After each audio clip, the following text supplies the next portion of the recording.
Você já parou para pensar quanto tempo você ou sua equipe demoram para extrair um dado simples de uma planilha que não para de crescer? Planilhas guardam dados, já o SQL Server gerencia inteligência. E hoje eu começo uma trilha para te tirar desse caos manual e vou te mostrar como estruturar dados de uma maneira profissional. Vamos nessa?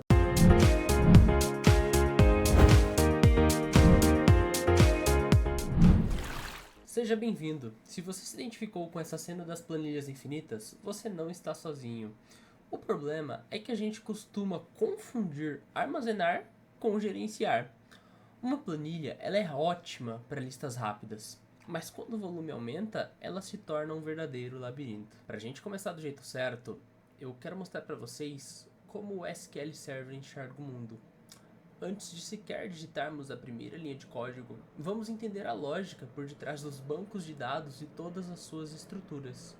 Para isso, eu preparei um breve vídeo para vocês explicando como funciona um banco de dados. Vamos dar uma olhadinha? Você simplesmente não odeia perder as coisas? Seja a chave do seu carro, seus documentos ou aquele cartão de crédito que você jurava que tinha guardado na carteira, mas agora não faz ideia de onde ele está? Não há nada pior do que saber que você tem algo, mas não conseguir encontrar quando você mais precisa. Como seria bom se tudo isso estivesse guardado e categorizado em uma prateleira, não é verdade? Agora, imagine essa mesma frustração, mas com as informações do seu negócio ou do aplicativo. Milhares de nomes, datas, preços, tudo jogado em planilhas espalhadas. Isso é um caos. E para resolver isso, precisamos de um lugar para cada coisa. É aqui que entram os bancos de dados relacionais, como o Microsoft SQL Server. Pense nele como gerente de uma biblioteca super eficiente.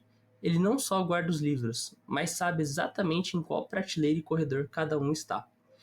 Mas como você conversa com esse gerente? Você não pode simplesmente chegar no servidor e dizer: "Ei, me dá a lista de clientes de São Paulo." Ele não fala português. Você precisa de uma linguagem que ele entenda. Essa linguagem é o SQL, que é uma linguagem de consulta. E por si só, não é uma linguagem de programação complexa, como Java ou Python. Ele é a ponte que traduz o que você quer saber em um comando que o banco de dados consegue executar. O SQL Server, ou seu sistema de gerenciamento de banco de dados, pega o seu pedido em SQL, procura em suas gavetas organizadas e te entrega a informação limpa e exata. Nesta série, vamos aprender como o SQL Server organiza esses dados e como nós podemos tomar o comando para extrair a inteligência deles. Preparado para sair do caos e entrar na organização? Então vamos para a prática e ver onde essa mágica acontece. Então vamos lá, tá, pessoal? Vamos começar aqui criando o nosso primeiro banco de dados. Para a gente criar o nosso banco de dados aqui, a gente sempre usa esse comandinho aqui, tá? Create Database. E aí sim, o nosso banco de dados. Então vou colocar nesse banco de dados aqui a nomenclatura de banco exemplo. Exemplo vídeo 1. Vídeo 1. Nunca coloquem um nome desse tamanho, tá? Isso aqui é só um exemplo. Ah, e importante também. Por que você está escrevendo tudo em maiúsculo ali, os comandos e o nome do banco de dados você está colocando como minúsculo? Aqui em SQL, a gente tem como costume ali uma padronização, colocar comandos em si da ferramenta, tudo em uppercase. Já tudo que não faz parte de comandos da ferramenta, sejam nomes de colunas, nomes de tabelas e correlatos, a gente sempre coloca ali em lowercase. É um pouquinho diferente do que a gente vê ali nas linguagens de programação, como camel case, que tem sempre uma letra maiúscula ali na segunda palavra e assim por diante, tá? Aqui no banco de dados ele é um pouquinho diferente. Vamos criar aqui esse banco de dados. Vou clicar aqui, vou clicar no executar. Ele vai falar que meu banco de dados foi criado aqui. Meu comando foi concluído com êxito. Mas onde é que está esse banco de dados? Vamos fazer aqui uma atualização. Vocês vão ver que ó, eles não aparecem aqui. Porque o meu banco de dados ele não está aqui dentro. Ele vai estar aqui. Ele não faz parte de um banco de dados do sistema. Ele não é um banco de dados padrão. Ele é um banco de dados que eu criei, um banco de dados customizado. E a partir disso eu já consigo entrar dentro dele e ver uma série de coisas, tá? Aqui no caso, tabelas. Vamos ver quais tabelas a gente tem aqui dentro? Por enquanto, nenhuma. Vamos começar a mudar isso daqui? Vamos lá. Primeira coisa, depois de você criar o seu banco de dados, você tem que colocar ele para utilização, tá? Vocês vão ver que aqui em cima eu estou com a utilização do TempDB ativa. No momento em que eu executar esse comando que vocês estão vendo aqui na minha tela, eu vou deixar de utilizar o TempDB e todos os meus comandos aqui abaixo vão ser executados nesse banco exemplo vídeo 1. Vamos lá? Podem ver aqui, ó, ele mudou e agora a gente consegue fazer aqui nossos comandos SQL nesse carinha. Vamos aqui fazer uma criação de uma tabela para tentar responder uma pergunta parecida com a que o gerente fez no vídeo que vocês viram, tá? Eu vou criar aqui uma tabela de contatos. Essa é a sintaxe, tá? Da tabela de contatos. Então, não da tabela de contatos, mas de toda e qualquer tabela que você for criar, tá?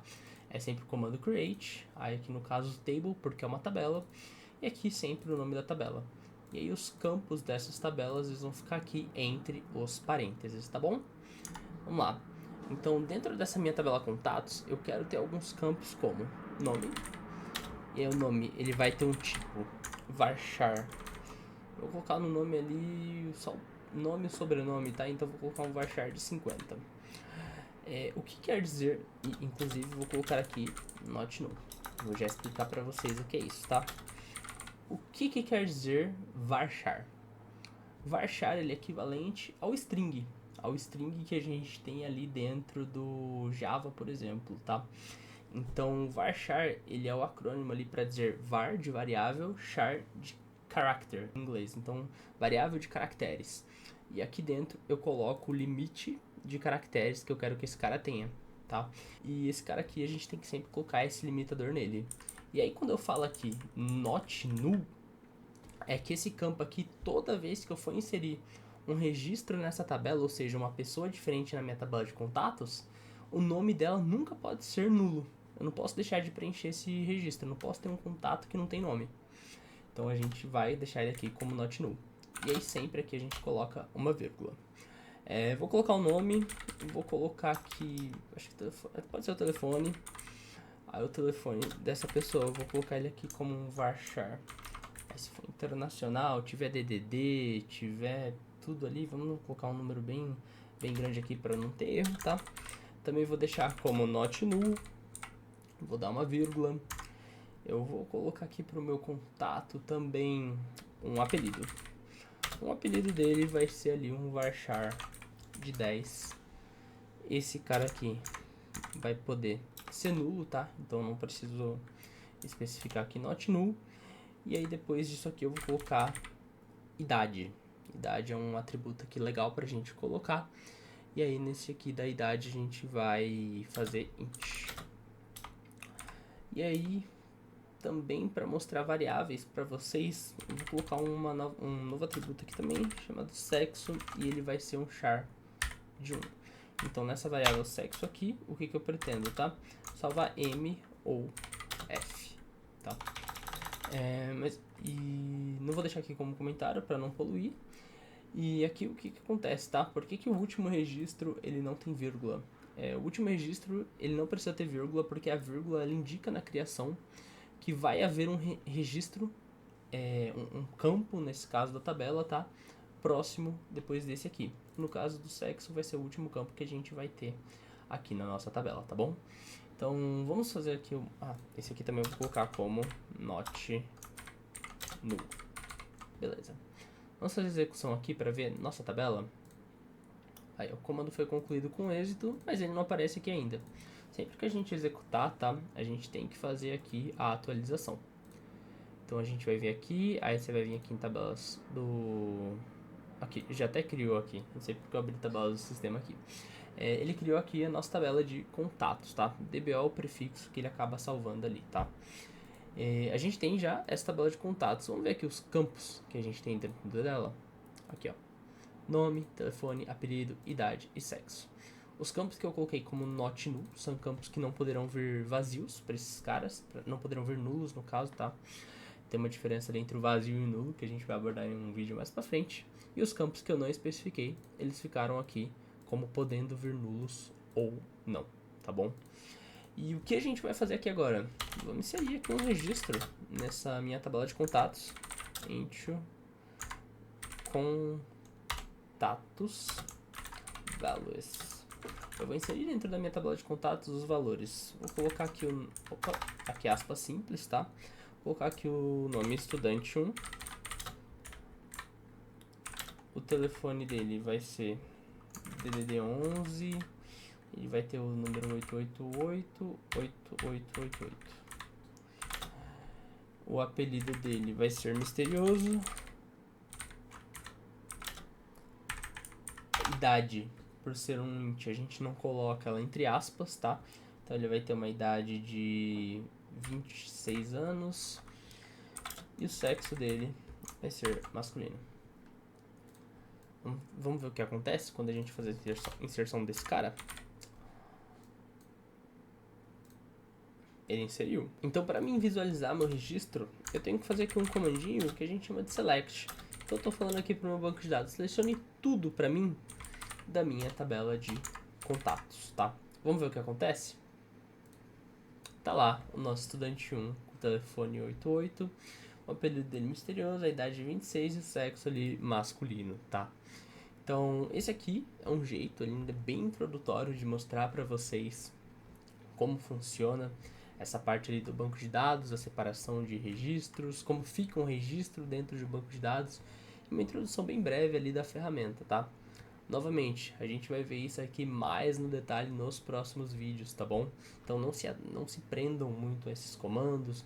Ah, mas quando usar not null, quando não usar, como é que eu filtro registros de tabelas, se existe algum outro jeito de inserir dados em tabelas, tudo isso ali nos próximos vídeos a gente já vai tá dando uma olhadinha, tá bom?